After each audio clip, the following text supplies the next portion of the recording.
voit les prix Nobel et les savants. Peut rétrécir, voyager dans le temps. Arbore sa pilosité subbuccale et pense en dehors du bocal. Sait expliquer ce qu'est la radiation. Contacte-t-on pour poser une question. Le professeur Moustache.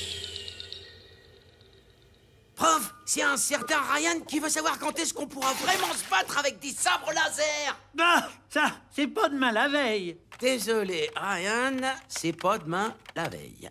Bon, c'est dommage. Un sabre laser, c'est trop cool. Ça pourrait être vachement utile pour couper nickel des tranches de saucisson. Oh, Nathanaël, tu ne peux pas utiliser un couteau comme tout le monde. Bah oui, le laser, c'est de la lumière. Et un rayon de lumière ne s'arrête jamais. Donc, le faisceau de ton sabre est sans fin. Ah bah oui, mais dans Star Wars, quand il dégaine le laser, il s'arrête là. C'est un trucage, voyons. Saloperie de Made in China. Ouais, je croyais que la force était avec moi. Mon pauvre vieux, rien que pour faire un petit trou d'1 centimètre carré dans un corps humain, il faudrait une énergie de 50 000 joules.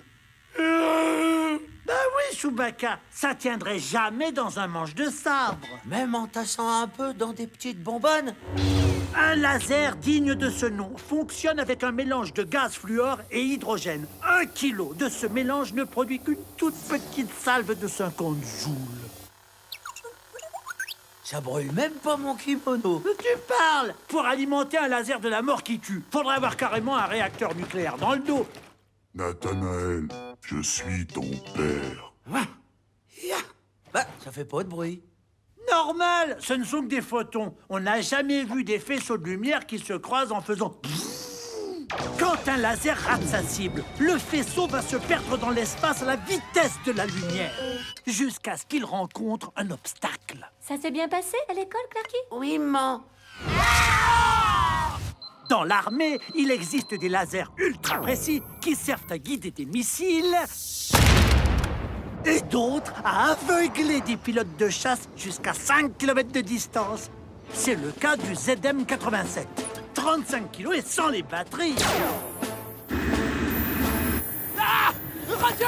Roger! Tu vois plus rien! Enchanté, Roger. Moi, c'est Professeur Moustache. Oh, la belle bleue. Voilà, Ryan. Couper ton saucisson au sabre laser, tu oublies. Ça demande beaucoup trop d'énergie, à moins de s'appeler Superman. Merci, petit. Et au lieu d'essayer vous-même de couper du saucisson à l'œil, allez sur Tu mourras moins bête sur arte.tv. Avec ça, c'est sûr, bête-moi, vous mourrez. Mais bon, vous quand même mourrez.